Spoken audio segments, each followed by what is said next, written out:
Welcome, Sagittarius, Sun, Moon, and Rising, to your weekly forecast, July 1st through the 7th. It is a big week. It's kind of like plugging into a light bulb with unexpected shifts, breakthroughs in love and finances, and the beginning of a major collective revolution with Uranus entering Gemini. Hi, I'm Sarah with Life with Training Wheels, where we explore tarot and astrology and other spiritual growth tools to help you stay grounded and inspired while you ride the waves of transformation. If that sounds like something you're interested, then hit the like button and subscribe so you don't miss any of the videos that I put out. If you're new here, welcome. If you are returning, thanks for returning. I'm so glad to have you here either way, and I hope you enjoyed today's video. So if you have not watched the collective reading for this week's energy, I highly recommend you watch it. I'll put the link right here for that. But just to give the brief overview, nothing really is going on July 1st through 3rd. Everything kicks off with some fireworks on July 4th with Venus and Uranus meeting up at the final degree of Taurus. This could bring a lot of breakthroughs and sudden shifts. And then shortly after that, Venus will enter Gemini and Neptune will be stationing retrograde. Then July 6th, Venus will be making a sextile to Saturn and Neptune in Aries.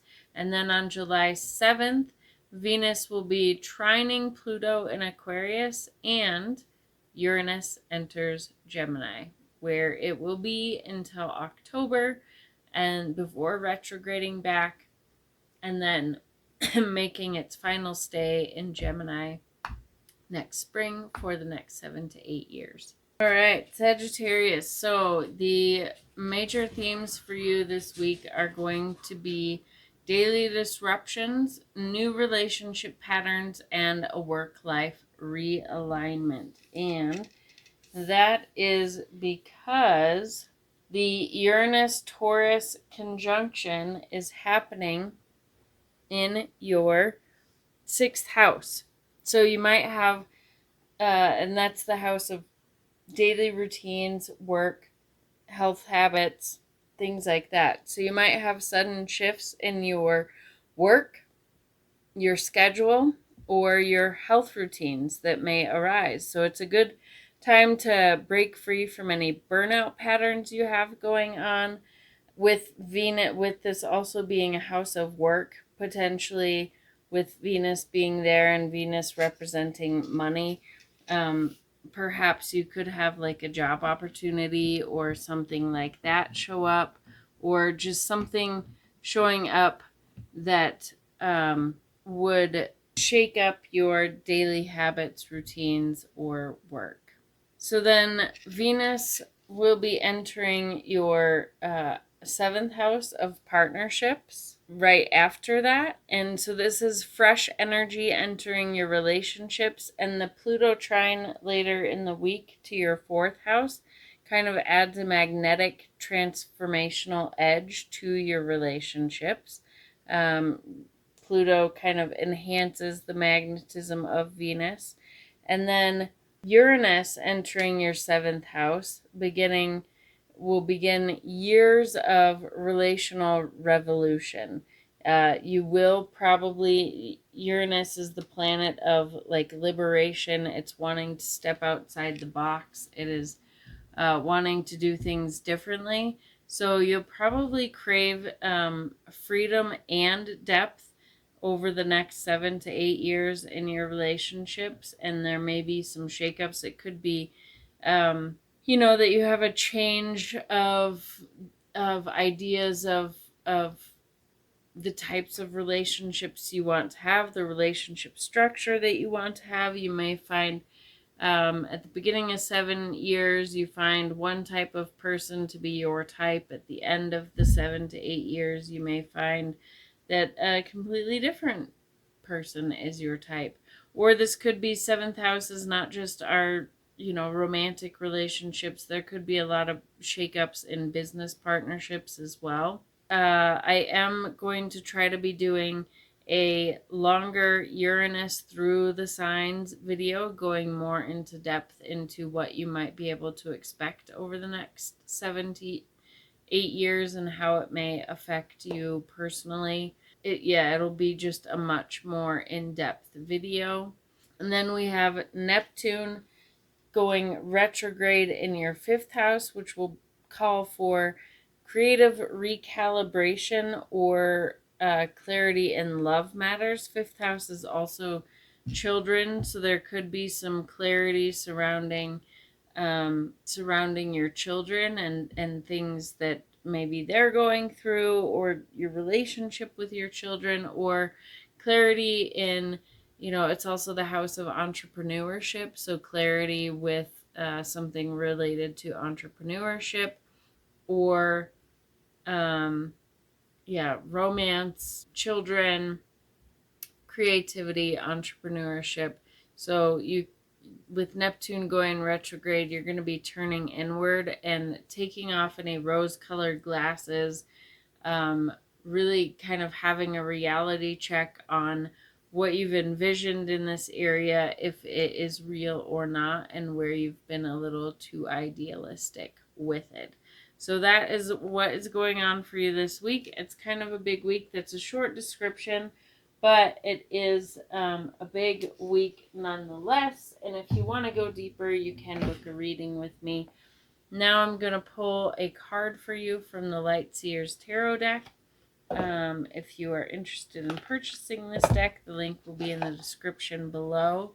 And with all this Uranus energy, what I'm asking for everybody, because Uranus is the planet of disruption and sudden things happening, or sudden insights coming into our awareness, and whether they are good things happening or things that we're not so excited about, either way they can be destabilizing. And then Uranus also rules our nervous system, and with it getting a lot of activation this week, especially moving into Gemini, which can overstimulate things as well, I really just want to ask how we can stay grounded. How can my Sagittarius people stay grounded this week with all this Uranus energy going on? So, how can Sagittarius stay grounded? What is the best way for them to remain grounded with all this chaotic energy going on?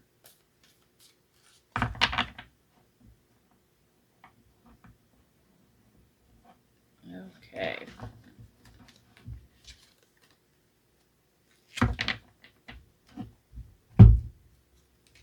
So 2 cards came out.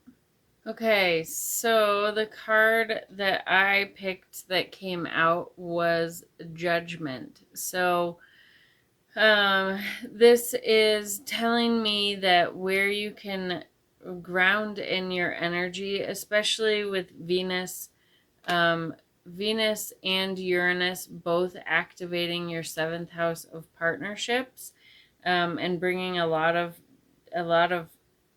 energy to that area, is to to ground into really yourself and understanding the roles that you have played in past relationships, and what role you're playing in your current relationship, and to kind of take ownership of especially with Venus coming into your 7th house. It is very magnetic. It's very, it's going to be here for the next month, which I don't think I said. And that brings a lot of really beautiful energy to your 7th house. It's going to be really great. And I think part of the reason why it could be great is because of taking ownership, right? With Uranus coming in, shaking things up, it's kind of like, we don't want to judge others, right? It's not our job to judge others. The only one that we should be judging is ourselves. We create our own reality. So if you've had trouble with relationships in the past, maybe this is your opportunity to look inward and see how you contributed to it, right? Like when we have fights in relationships or something like that, it's always easier to point to the other person and say, you did this is your fault, yada, yada, yada. But I guarantee that there's somehow that you contributed to it. And, it's always better to work at it from like, in relationships, it's better to come at problems as a team rather than being against each other. So if there's something that pops up, it's like, okay, well, I'm going to take ownership of how I contributed to this problem that we're having as a couple. You take ownership of how you contributed to it, and let's work together as a team to make whatever this problem is better, rather than being, it's your fault, you need to deal with it. So I think that's what this judgment card is as all this seventh house energy is being activated, to really just make sure that you are understanding the energy that you are bringing to the relationships and making sure that they're good. And then Knight of Pentacles is what popped out while I was shuffling.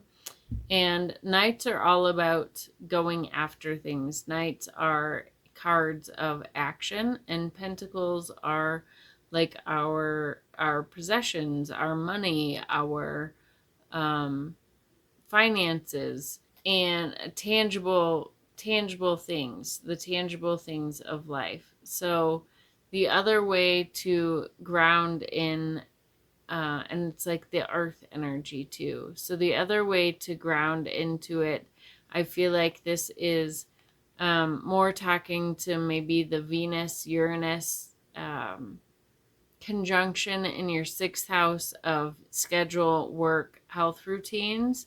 So ground in the energy, like whatever is being shaken up or coming into your awareness about maybe some shifts that need to happen in that arena. Really ground into whatever that energy is and take it at its fate, even if it's something that is like, shocking or something that you hadn't thought about. Really take that energy seriously and ground into it and make the changes that you need to make, and it's gonna treat you really well. I mean, look at all these things that are following him on his path. So whatever's coming up for you there in your sixth house and whatever's shifting there, just really go with it. For the seventh house, just owning your stuff. And the other thing that this card can be about as well is just radical acceptance of yourself. Like, don't be so critical of yourself, recognizing that you are a beautiful person just the way you are. Anything that is in your past that you might feel shameful or anything about, like, you were most likely doing the best you could with what you had at the time. So this card is also a card of like spiritual awakening and radical self-acceptance. So that is the other thing that you can lean into. So not only own the stuff that how you've contributed to things, but own it in a compassionate sense. Own it in a way where you're not like hating on yourself for roles that you may have played before, but more of this energy of, okay, I did this, but I still love myself, and bringing that energy to your relationship as well, really grounding into the compassionate aspect of this judgment card, recognizing that the other person probably also has similar feelings about how they feel they may have screwed things up either with you or in past relationships or whatever, and to be able to go to them and be like, I accept you the way you are. Like, do I want you to continue to learn to be better? Absolutely. I think we all want that for ourselves and for other people, but to radically accept somebody without judgment for all that they are, faults and everything.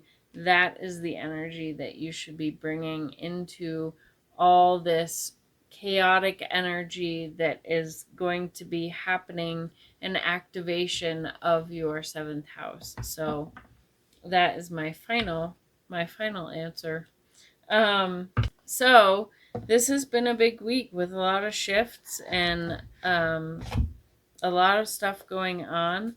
And if you want some more support, I do have a few offerings. Number one, if you're somebody who doesn't know whether you should be listening to your sun, moon, or rising sign and it's confusing to you and you resonate with one more than another, but you don't know why because people tell you should resonate with this one and not that one or whatever, I do have just a quick 15-minute reading that I can do looking at your chart and kind of explain to you why you may resonate with something more than another. That is available in the description link below. And then also, if you are really feeling this energy or having a tough time or something like that and want to see how this is affecting you personally, if it's hitting any of your natal planets, anything like that, I can do a 30-minute reading for that, just looking at how this particular energy is hitting you this week.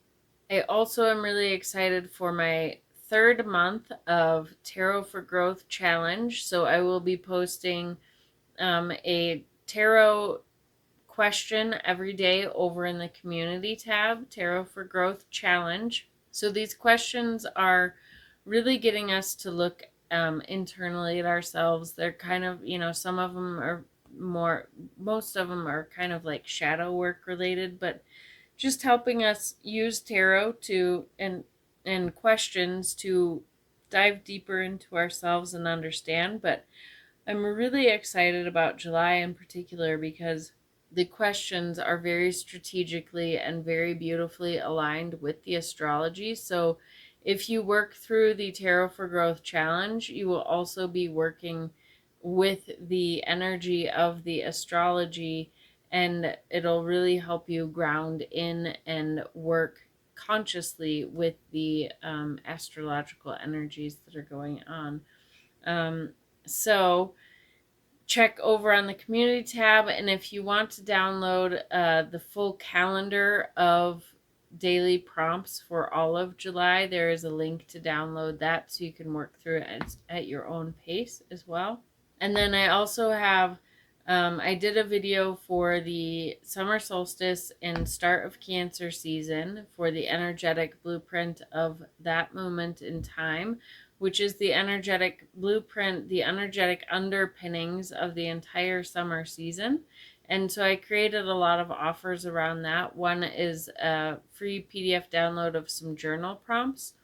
Another is a larger 29-page workbook that kind of guides you through and guides you through the energy of the summer season and how to work with it actively and how to really make the most of it. And then I also have 2 different tiers of astrology readings available and a tarot reading that is available. And then also I am continuing my men's mental health awareness. I know that Men's Mental Health Awareness Month is over. That was in June. But men's mental health doesn't just stop in June and the concerns around it. So I am continuing it, and it's something that I'm very proud of that I put together. I don't think our men are witnessed or recognized as much as they should be. And, our society teaches them that, having emotions is bad. And so a lot of men aren't taught how to work through their emotions. They're just taught to shove them down and they come out as angry, and then we're mad at our men for being angry. And so it's really a tool to help men look at the emotional makeup of their emotional landscape using their natal astrology chart, and just being a witness to them, really, and helping guide them through, how what their makeup is and how they can best work with it and what their strengths are and things like that. And then I also have, as an add-on, a companion guide available for significant others, to be able to know what their man's emotional landscape is. And it's kind of just like a guide of how best to support him when he is really going through the thick of things. So that is available. So check the link in the descriptions. And if anything in this video resonated, I'd love it if you drop me a comment below. Let me know what you liked. Let me know what your rising sign is, what you're looking forward to this week, etc. And thank you so much for watching. And remember that this week is happening for you, not to you, and you've got this. And so until next time, stay grounded, stay open, and keep listening to your inner compass.